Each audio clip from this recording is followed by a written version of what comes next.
Welcome back to the Deliberate Exchange. This is Chelsea, and as always, I'm so happy that you are here listening. I get asked a lot about the term alcoholic. I get asked a lot about AA, about the term alcoholism, and so I wanted to do an episode talking about that. And I also just had a conversation with a friend, and we were talking about this subject, and so I just wanted to lend my lens to it. First and foremost, I do not identify as an alcoholic. And I've talked about this before and how that single term literally kept me drinking because I didn't know that there were alternatives.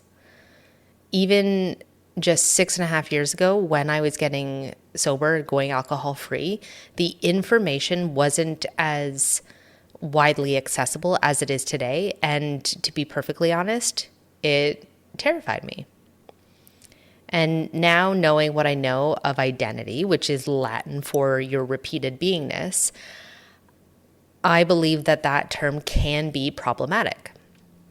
And I will also say, right, here comes the nuance, that I know people who have personally benefited from AA and also it's been in long standing, for decades, and it has helped millions of people. And I know people who personally call themselves alcoholic, and that is their journey, their choice, and I love that for them. But for me, it was hugely problematic. And so if you've ever felt kind of weird or shamed for calling yourself an alcoholic, or if that never fit, or if it felt too extreme or too shameful or even too final, you're not wrong. And I want to explain why that is. And my hope is that this episode gives you the language, clarity, and relief, especially if you've been navigating your own relationship with alcohol in the shadows, which is often where it starts. So, growing up, I think that we can all have an image in our mind about what an alcoholic looks like.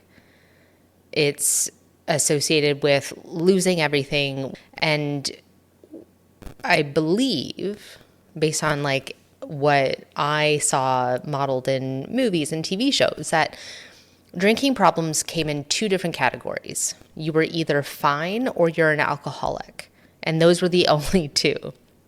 And if you didn't see yourself waking up in a ditch or losing your job or hiding vodka bottles in your boots or whatever the fuck that is, you told yourself, I'm fine. Because the alternative was too terrifying.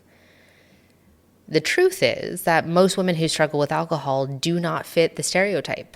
They're actually really high functioning. They're high achievers, leaders, mothers, business owners, decision makers. They're women who look exactly like you and me once looked.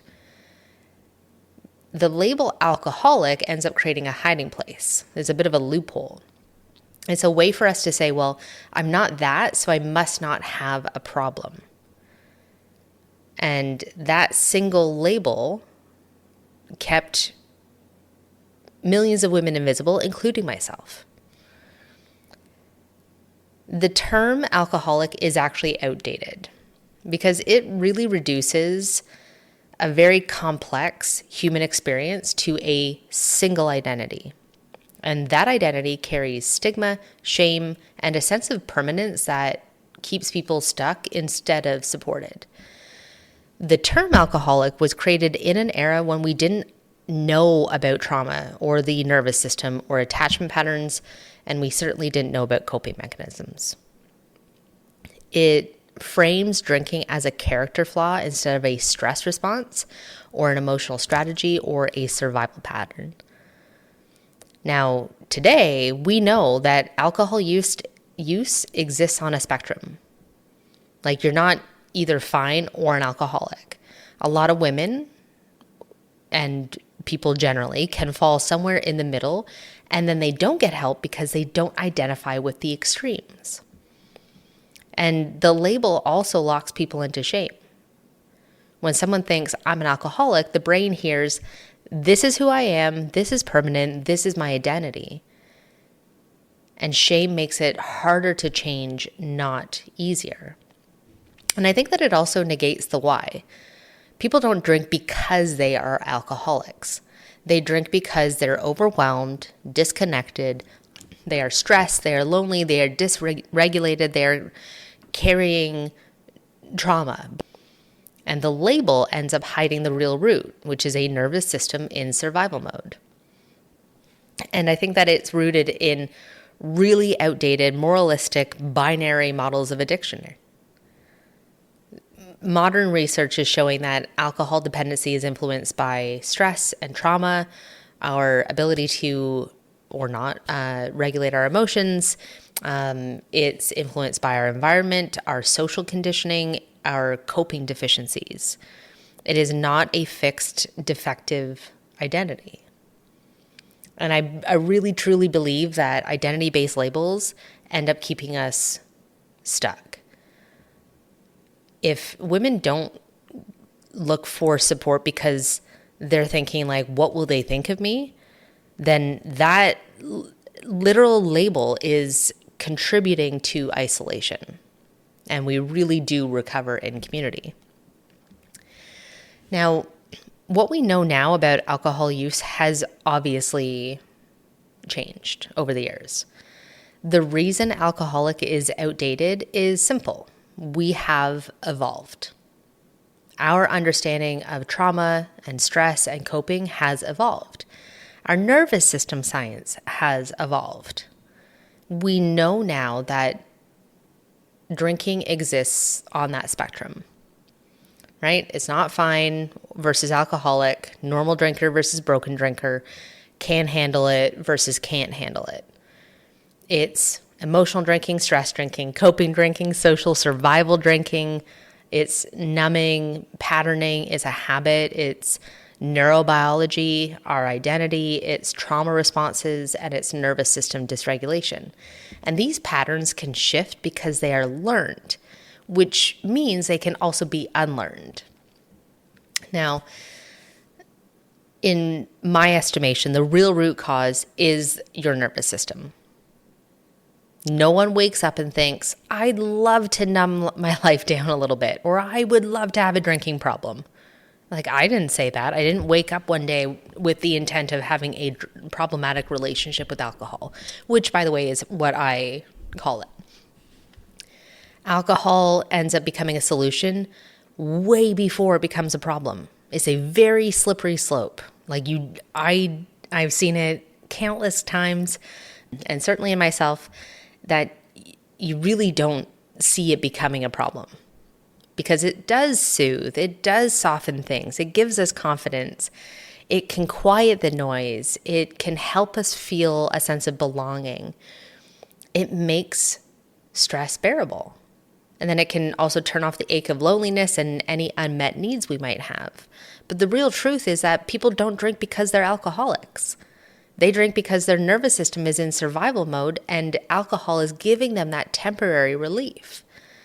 It's temporary regulation, temporary connection, temporary escape. And the label alcoholic ignores all of that. It collapses a complex human experience into a single shame-soaked identity that I believe becomes a cage. So let's talk about the emotional weight of the word. When a woman thinks, am I an alcoholic? Her brain does not hear behavior. It hears identity. It hears, this is who I am, this is permanent, this is shameful, this is something wrong with me. And that identity-based model keeps women from getting help because the shame feels heavier than drinking.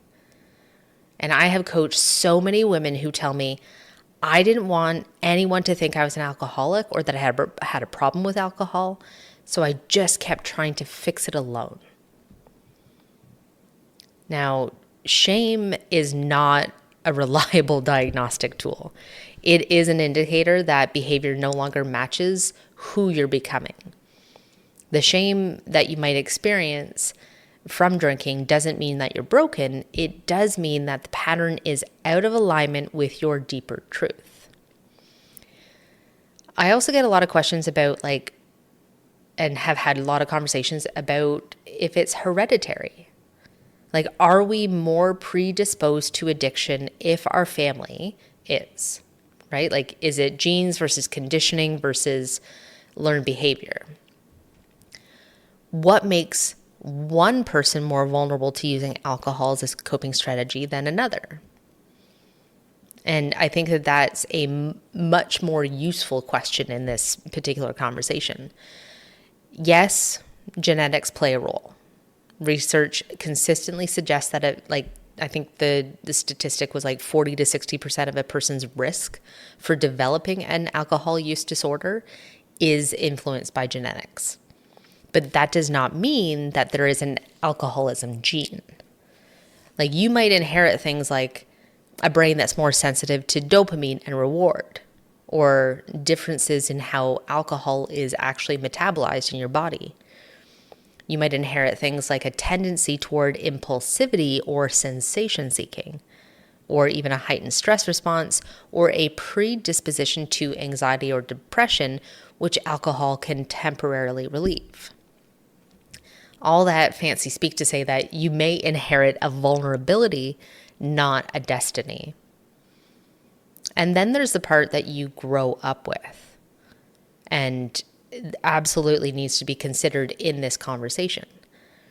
If alcohol was how your family celebrated, how they relaxed, how they dealt with grief, how they dealt with conflict, how they numbed their really hard emotions, you weren't just watching them drinking.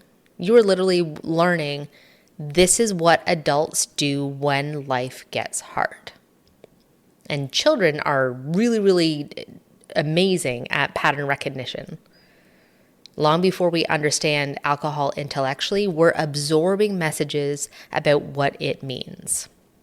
I actually had this where I relayed the story to a friend of mine. I was on a school trip. We were all driving, so we were all kind of driving in convoy, and I was in my car. I was driving, and somebody stopped short at a light. I had to stop at the light, and then I got rear-ended by a big red Dodge truck. I can remember it like clearly, and this was in high school, and it was a terrible crash. The car that I was in was totaled, and I had to call my father, who was racing in Phoenix, I think, and tell him that the car was totaled. And I remember being on the roadside and like totally overcome with emotion. And that night, I remember going out with friends and wanting to get into the Sambuca, like makes me shudder, because I wanted to alleviate the stress that I was experiencing. Right? So like, this is me in high school using alcohol to cope with extreme stress. And she, like, when she's listening to this story, she's like, oh my God, like that's, I watched my dad watching, a baseball game and having a couple beers. Nobody used it for like stress relief. So just like very interesting how people can have different experiences, and again, how we can learn that particular way of coping. And then comes the nervous system. So the nervous system is obviously a piece that I'm like really interested in, because if you grew up in like an unpredictable, stressful, emotionally unavailable, or chaotic kind of environment, your nervous system may spend way more time in survival mode. And alcohol doesn't just make people feel good. It temporarily reduces our anxiety. It quiets any hypervigilance that we might be experiencing. It numbs the emotional pain. It increases our feelings of connection, and it makes it easier for us to tolerate really uncomfortable emotions, because of course, like, we weren't taught how to do that. And from that perspective, alcohol isn't just a bad habit, it's a very effective coping tool until it isn't. And though, is it hereditary? Partly. But is it learned? Also partly.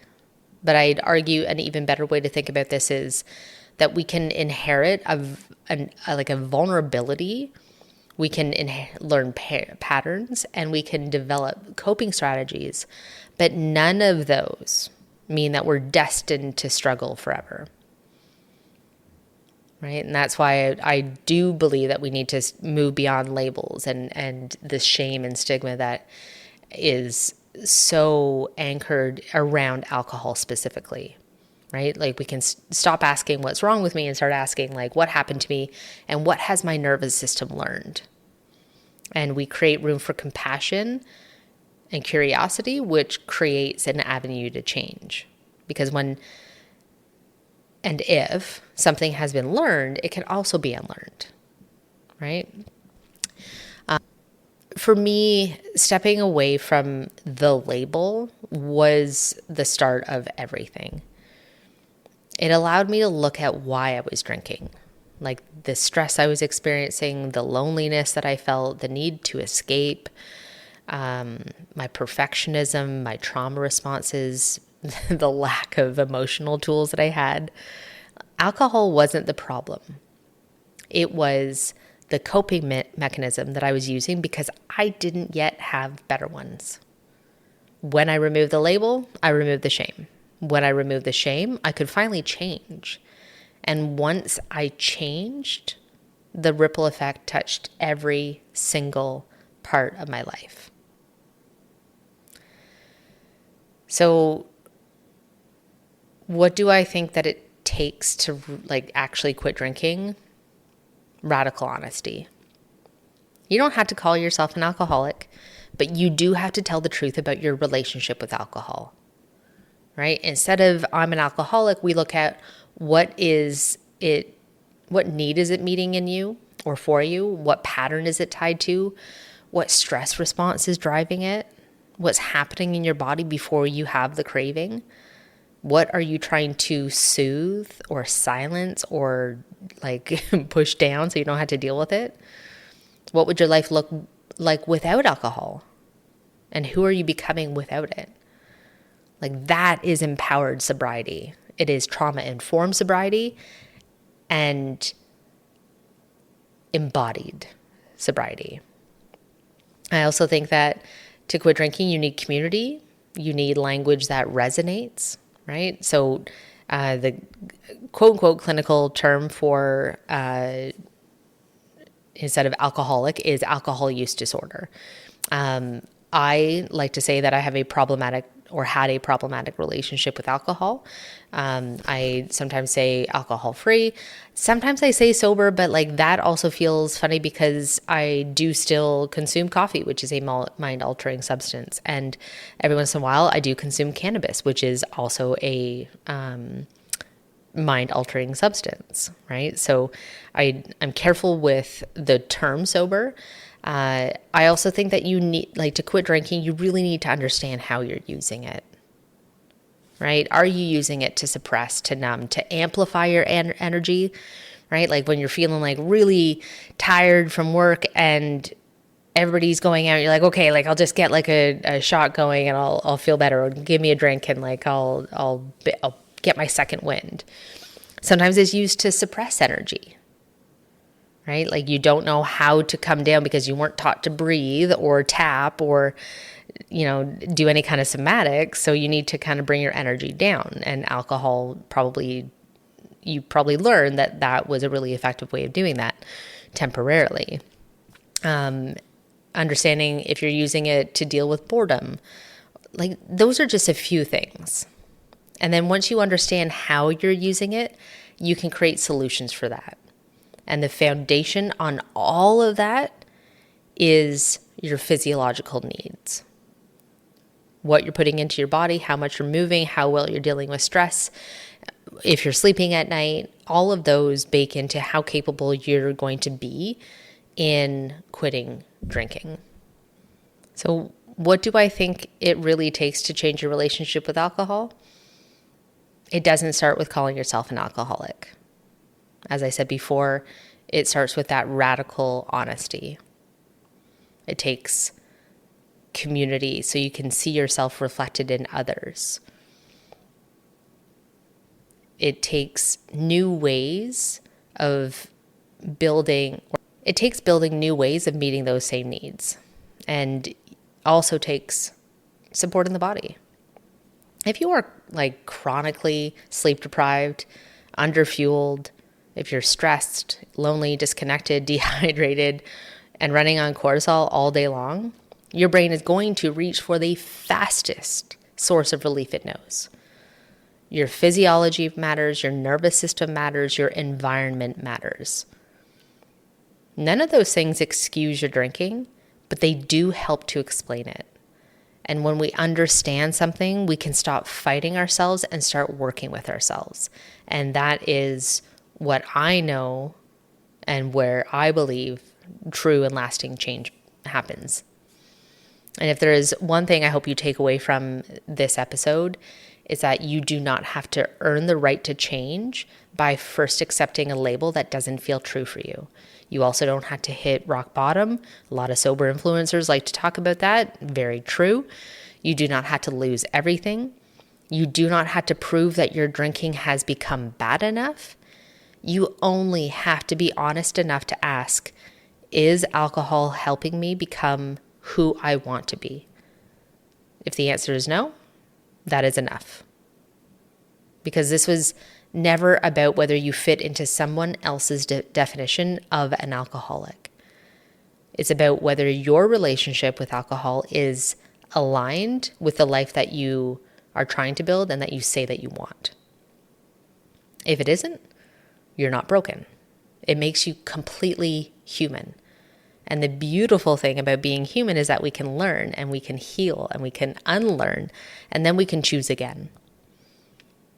Now, if this episode has resonated with you, I'd love for you to share it with someone who might need to hear it, because I know that there are far more people out there quietly asking themselves these questions than we realize. And so, in the meantime, breathe it in, be deliberate, and please be good to yourself.